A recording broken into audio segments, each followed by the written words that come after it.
Avant de faire une injection, se laver soigneusement et longuement les mains.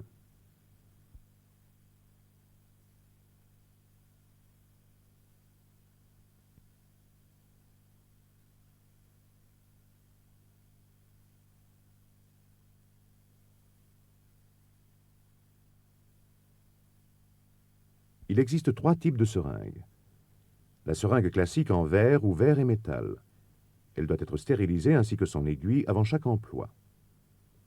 La seringue plastique et son aiguille, toutes deux sous emballage stérile. Elles sont utilisées sans stérilisation préalable. Elles doivent être jetées après usage. Enfin, l'ampoule seringue stérile qui comporte une aiguille montée et contient déjà le liquide à injecter. La seringue classique est composée de 2 parties, le piston et le corps auquel s'adapte l'aiguille. Ce type de seringue et son aiguille doivent être stérilisés avant chaque usage. Plongez successivement les éléments démontés de la seringue et l'aiguille dans un récipient contenant de l'eau bouillante. Laissez bouillir pendant 5 à 10 minutes.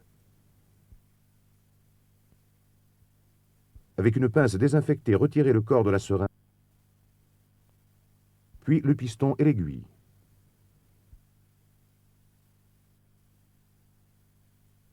Les déposez sur une compresse stérile. Montez la seringue à l'aide de la pince désinfectée.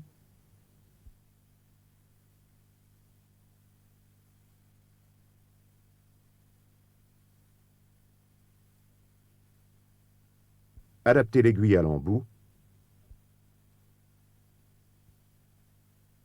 Retirez le mandrin. Pour ouvrir l'ampoule de médicaments, désinfectez le col de l'ampoule. Donnez un trait de scie au niveau du col. Cassez le col. Pour remplir la seringue, poussez à fond le piston, introduire l'aiguille dans l'ampoule ouverte, aspirez lentement la quantité de liquide désirée, chassez l'air demeuré dans la seringue en poussant doucement le piston jusqu'à l'apparition d'une goutte de liquide à l'extrémité de l'aiguille tournée vers le haut. Injection sous-cutanée. Elle se pratique soit au milieu de la face externe de la cuisse, soit à la face postérieure du bras. Désinfectez la zone d'injection, pincez la peau, enfoncez d'environ 1 cm l'aiguille parallèlement à la peau du bras, poussez lentement le piston,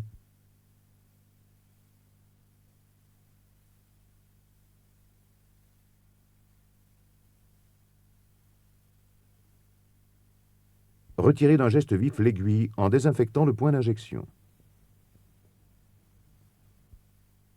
Injection intramusculaire. L'injection intramusculaire se fait au centre du cadran supérieur et externe de la fesse, en imaginant la fesse divisée en 4 quarts. Désinfectez la zone d'injection, tendre la peau entre le pouce et l'index, enfoncez fermement et profondément l'aiguille perpendiculairement à la peau.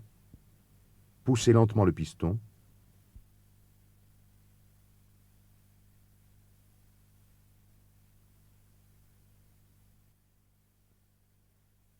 Retirez l'aiguille d'un geste vif. Désinfectez le point d'injection. Injection intraveineuse. L'injection intraveineuse est un acte important. Elle doit normalement être pratiquée par une personne qualifiée. Voyons sur un mannequin les éléments essentiels de l'injection intraveineuse. On choisit une aiguille à biseau court. Le biseau de l'aiguille est tourné vers le haut. On pique dans une veine du pli du coude, gonflée par la pose d'un garrot.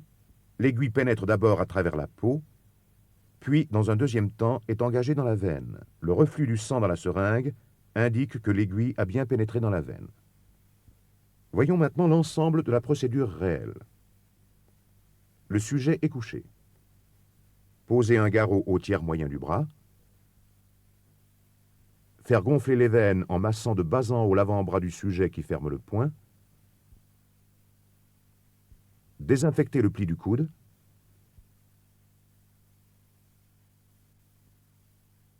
Enfoncer l'aiguille biseau vers le haut parallèlement à la veine choisie. Tirer, si besoin, très légèrement sur le piston pour constater le reflux du sang dans la seringue. Enlevez le garrot. Injectez très lentement.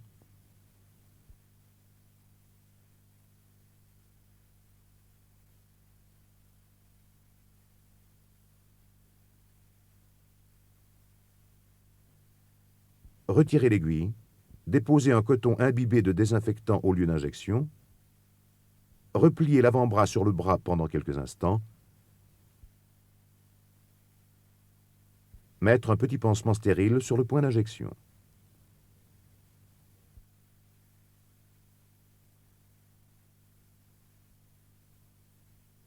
La seringue classique en verre doit être démontée, nettoyée et stérilisée après usage et avant tout nouvel emploi. La seringue sous enveloppe stérile et les ampoules seringues ne doivent pas être réutilisées.